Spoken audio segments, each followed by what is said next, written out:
Here's a very strange and memorable illusion with three things: a deck of cards, a magic marker, a freak of nature. I'm gonna have my brother Chris, help me out here, man. First, we're gonna give the cards a little bit of a mix-up to prove, as always, that I have clearly no life. Okay. Let's do this, Chris. Here, I'm gonna give you the marker. And I'm gonna have you lean in here and we'll use the two of spades. If you'd be kind enough, just put your initial somewhere on there, buddy. Great. Now you put a bit of ink. There's actually other ink on here. This is ink, ink, ink. This is old ink. This is new ink, but it's dry just like the others, okay? Now I'm gonna do this very slowly, okay? Keep an eye on Chris's card, okay? Because I'm gonna get some ink of my own. I'm gonna get another card here, and I am gonna draw my initial on it as well, okay?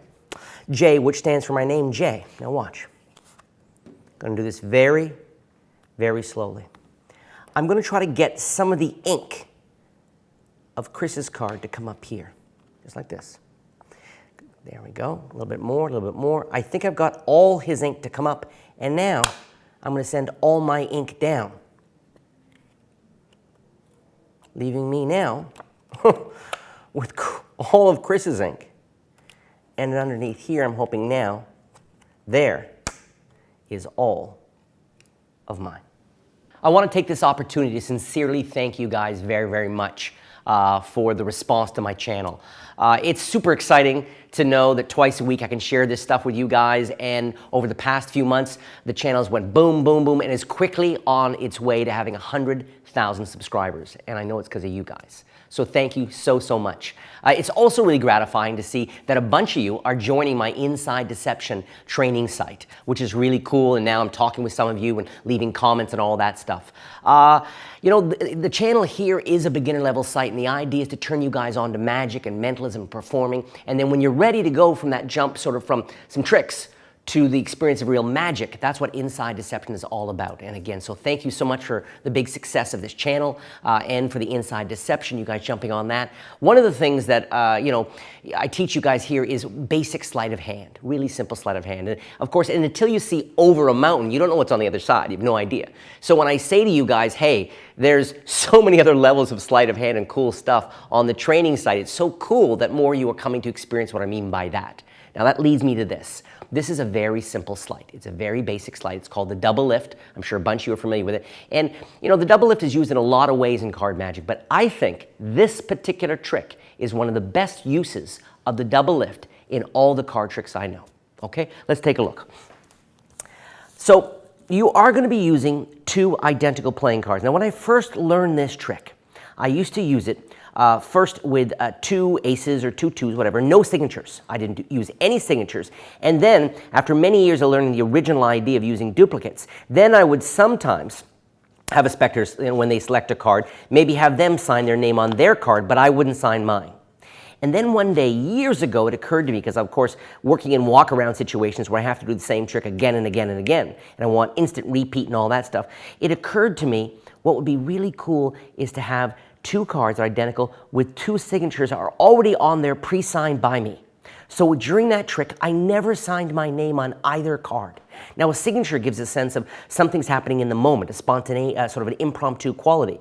And the fact that I make sure that these are darn close to being duplicate signatures really adds a lot to this effect. So I can have these two cards. Whenever I want to do this trick, all I basically need is to have any other card between them. Now it is nice, rather than a court card. Court cards work. But I mean, it is very nice. I think the ideal, if I'm using two red, the ideal, if you're going to use this as an opening effect, for example, would be a contrast card with lots of space for a signature. So two of clubs works beautifully there. Okay? So these are on top of the deck. Now, I'll tell you right now, you do not have to have this card forced. Okay, a lot of magicians get obsessed. They, you know, cut the pack, keep a pinky break here, a little break with your pinky, and then you can do, say, a riffle force, and they call stop, and then you go into a double lift. But because the card is being signed, I don't think it has to be, because the card is being signed, I don't think you have to force it. I think you could take the cards out of the case, spread them out, and say, let me try something. In fact, I'm going to need your autograph. And right from there, just go into the double lift. The fact that they're signing the card, the fact that this is not a find the card trick, I don't think it needs to be forced. Having said that, the double lift. Now the double lift, on the Inside Deception training site, I talk about the double lift and about 100 other card sleights in much greater detail than I'm going to do here. But for now, let me say this. If you're new to card magic, what you could do is simply say, I want you to help me out here. I'm going to have you sign a card. Take the card off in one hand, one card, okay? And when you say I'm going to have you just push off with your thumb here, push that card off, the second card, and pull it back. And you'll find if you can push it to the side and then pull it back, it's easy to get a pinky break underneath. Little break with the pinky. So I'm basically saying I'm going to have you sign this card, then I put it back on, and because I already have a break, it's easy for me to turn them over. Okay, so I'm turning the two cards over as one. I lean forward, someone makes a mark, and let's say they just do this, okay? There we go. Because they're from Holland, Japan. So you're here. Now, how do you present the trick? Is it a trick where the two cards change places, or is it more interesting to talk about ink? The new ink that's dry, the old ink that's dry. I turn over the two cards as one, put them down onto the table. Okay? Now really what's going down is one of my pre-signed cards. Come back over here, and again, you could take off one, and get a little break here and put it back, or you'll learn on Inside Deception different techniques. I use something called the strike double, where I'm actually tilting the deck slightly to one side, and then with a whole bunch of practice, I'm able to come over and get those two cards every single time. Now, if I turn this over, the trick's over, okay?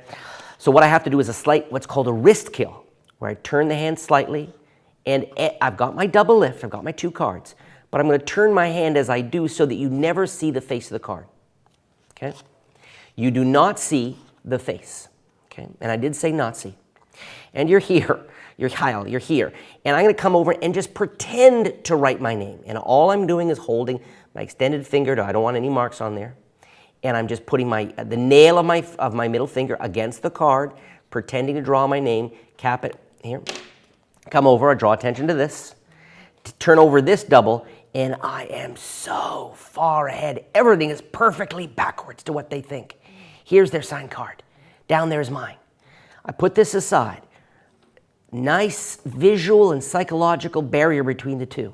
And now instead of talking about, I'm going to make them change places, I talk about, I'm going to grab some of the ink. Make some sucking sounds, Jay. Grab some ink and then do this. Now, you can do this and turn it over. But there's something like, I don't know, underwhelming about that turnover. So I use Vernon's push through the fist move. Di Vernon, brilliant guy. And I put it on the hand, okay? And right there, and as I turn the hand over, my left thumb is going to push. Now, you can do it in such a way as you sort of do this. One, if I put it on the palm, okay, if I put it on the palm, when I turn the hand over, the card is automatically face up. If I put it on the fingers, so it's not on the palm, it's on the extended fingers, I can curl the hand around the card, push it through with my thumb, and push it out so it's still face down, which allows me to consider the rule of three. I can go 1, 2, and then on 3 do the, but I think that's a bit Vegas for me. So normally what I would do is I'd say, you know, sucking sound, slurp, slurp, slurp, and then down like that, boom, and just do this. And let that moment sit. That is ridiculous. I mean, your hands are empty. You're so far, the duplicate, nobody's thinking duplicates or anything like that. And you've left this sweet bit of meat on the butcher's table of madness for them to turn over at the very end. That is one of the most powerful card tricks I do.